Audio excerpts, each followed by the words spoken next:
Jay. How you doing, man?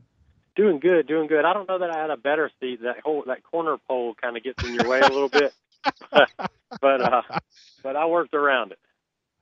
Jay, I talked several times leading up to this fight, and listen, I know there are things in the boxing business that you, as kind of an official spokesperson of Deontay, that you can say and stuff that you can't say. But now looking back on that fight, in your opinion, is there any reason that Deontay Wilder should have been forced to fight Berman Stavern?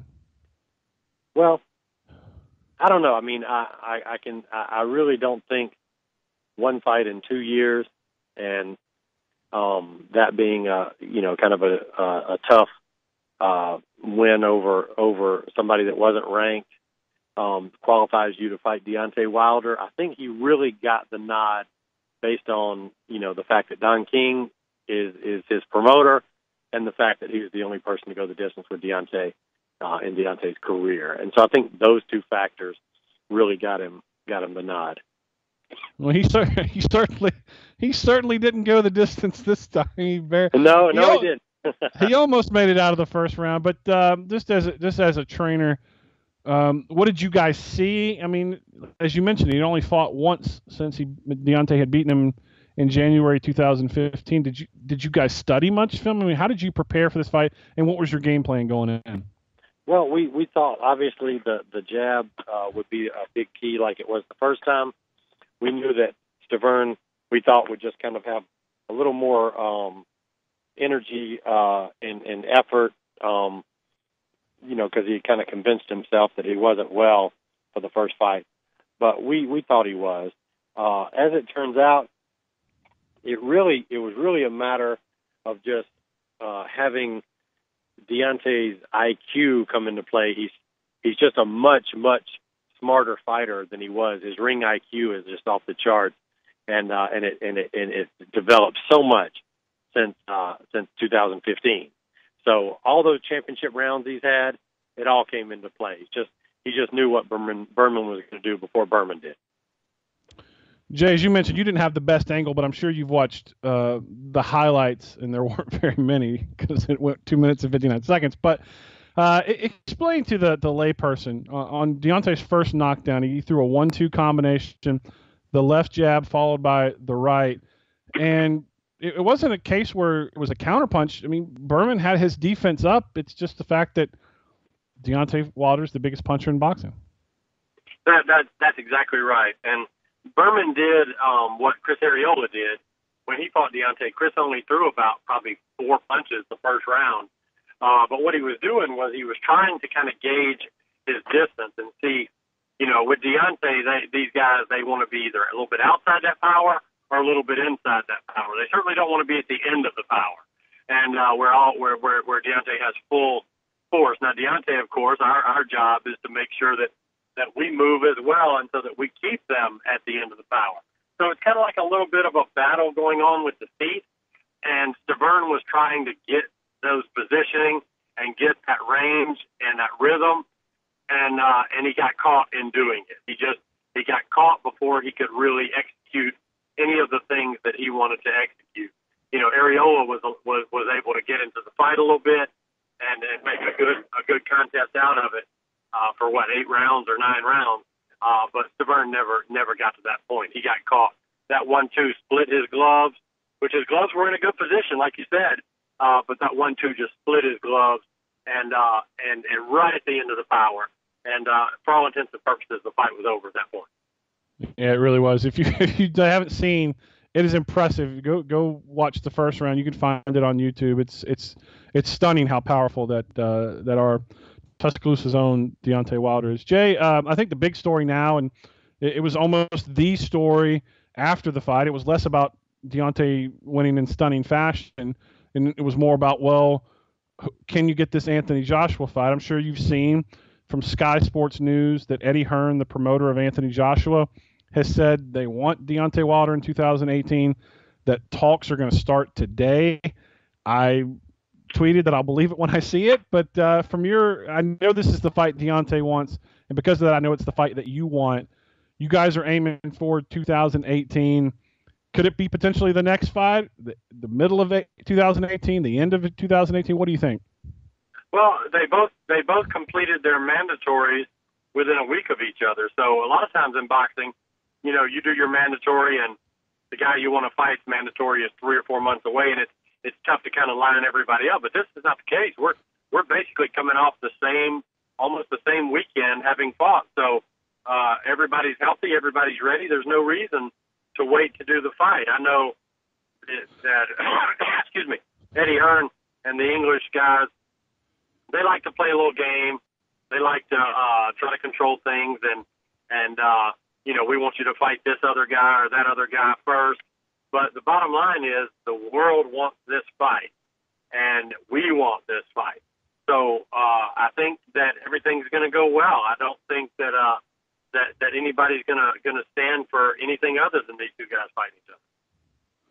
Jay, in the business of boxing, tell me if I'm wrong, is what Eddie Hearn trying to do, is he's a promoter who's basically gotten a lottery ticket, a winning lottery ticket, and he doesn't want to lose that? Is that, and rightfully so, because with Deontay, you're literally 1 second away from being knocked out. Is that why he's so reticent to schedule Deontay? Is fear of losing that payday?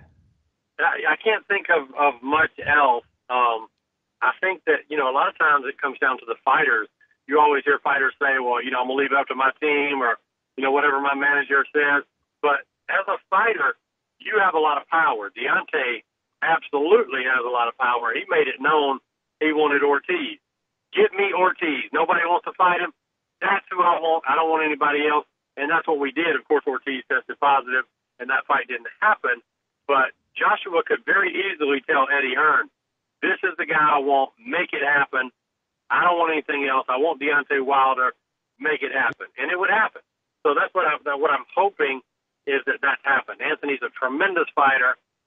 He's a world-class guy, amateur gold medal, pedigree, tremendous physical asset, undefeated, all knockouts. I mean, you're going to have a fight with a guy 39-0 with 38 knockouts who has knocked out every single person he's ever fought, because he just knocked out the one guy who had gone the distance in Deontay Wilder, against a guy, 20-0 with 20 knockouts. So this is an amazing event, and I think the public wants it and the public deserves it. Talking to Jay Deas, owner of Sky Boxing, also the trainer and manager of Deontay Wilder, Tuscaloosa's Olympic bronze medal winner, also the WBC heavyweight champion of the world. If for whatever reason, and there are obstacles into getting to that fight made, if it's not Deontay's next fight, given that he didn't have to exert much Saturday night in Brooklyn, when's a realistic time frame if, let's say, a Dominic Breazeale fight, a guy that fight should be fairly easy to market, given that there's no love lost between these two guys? When do you think Deontay could be back in the ring? I mean, just overall, I know he went through camp and he's got to let his body heal from that. It's much more than just the exertion from in the ring. But when do you think is a realistic time frame if it's not Anthony Joshua? You just took the words out of my mouth. He did have an 8-week training camp, and basically had 3 training camps during that 8 weeks, which was training for a lefty, and Ortiz training for either when we didn't know, and then training for a righty when we had Stavern. So mentally, physically, spiritually, emotionally, it was a draining camp. That being said, he did come out of it in 1 round. His hands are good. He's excited. He's fired up. I'm kind of forcing him to rest as best I can because, you know, Deontay's a high-energy guy. But I would say realistically, to answer your question, I think, you know, we would be ready to get back in the ring saying we'd like to be back in the ring around February. And if the Joshua fight were to come forward as the next fight, and it was in, say, Vegas, there would be no weather obstacles to having that fight in February or March. If it were in England, of course, and it were next, you know, you may be looking at summer, which means that it might not be next. In other words, it's a fight. If everybody agrees and they agree it's going to be in England, then more than likely we would need 1 fight, as would Joshua, because I don't think any of us want to wait till, you know, July or August for our next fight. Jay, you guys have been out front, almost leading this charge, quite frankly, because it's happened so many times to Deontay. the dangers of PED use in professional boxing. It's not like you're just trying to hit a baseball further. You're hitting another man in the face, and you could do serious, if not fatal, damage to him. Just wanted to get your reaction on what the WBC ruled with Alexander Povetkin this week. Kind of shocking. I didn't. I guess I'm not really all that shocked, but I guess maybe somewhere within you, you're not all that shocked either. Well, it was kind of funny because Povetkin's promoter came out and made it sound like the first thing I read was, you know, we've been found innocent, we've been justified, we're right back in the ring, we're ready to go, you know, blah, blah, blah. And they made it as if it was this complete vindication for Povetkin, who had tested positive not once, but twice for 2 different drugs and had 2 fights canceled because of it. So I was like, what in the world is going on? So I went and actually read the ruling from the WBC, and when you read the ruling, it's completely different than the Cliff Note version account that Povetkin's representative gave. This they stuck him with the big fine. He's still on probation. He still has to pay for his own drug testing, which is administered by a U.S. company. So it's not that, you know, garbage Russian wannabe testing where they basically ask you if you're on drugs and you say no and they say okay. This is real drug testing. He's got to stay clean for a number of months to be eligible for the things that he's trying to do. So I think it's ultimately we will see what happens with Alexander Povetkin. You know, I don't know what the future holds, but you know, if he's clean and he stays clean, that's one thing. Can he stay clean? We will see. And finally, talking to Deas here, the owner of Sky Boxing, Deontay Wilders, manager and trainer. I know you're probably like Nick Saban. You hate dealing in hypotheticals, but I have not at least seen anything come from the WBC about Luis Ortiz. If that fight could be made again, would you guys be willing to roll the dice and have another training camp, given it's a fight, it's a marketable fight, it's a step up for Deontay in competition? Or is it just at this point you're a little too weary of some of these guys cheating? David Ortiz would be an easier fight than Luis Ortiz. But I will say, you know, I have not read the ruling either. I would be interested in reading it. He is also a guy that has tested positive 2 different times. That concerns me. But I think, you know, if the WBC feels that he's clean and if he's tested continually, then you know, I'm still after that as a big fight. I think that's a huge fight, and if that were to be the interim fight between this and Joshua, I think it would just show the world that Deontay Wilder has always wanted to fight the best guys. I'll tell you one thing: nobody else will have fought Ortiz and then Joshua back to back. So I think that would show the world what Deontay is all about. But I would have to know that he's being tested, you know, around the clock, and know that he's clean, because it's just too dangerous a sport for guys not to be clean. Absolutely. Wrap it up there with Deas. He's the trainer and manager of Deontay Wilder, now 39-0 with 38 career knockouts. Jay, always appreciate your time, man. Congratulations. Thank you so much, and we really want to thank all the fans, the ones that came to New York as well as the ones that sent their wishes. Our fans are the best, and we really just thank you, and just stay on it, and let's get these big fights.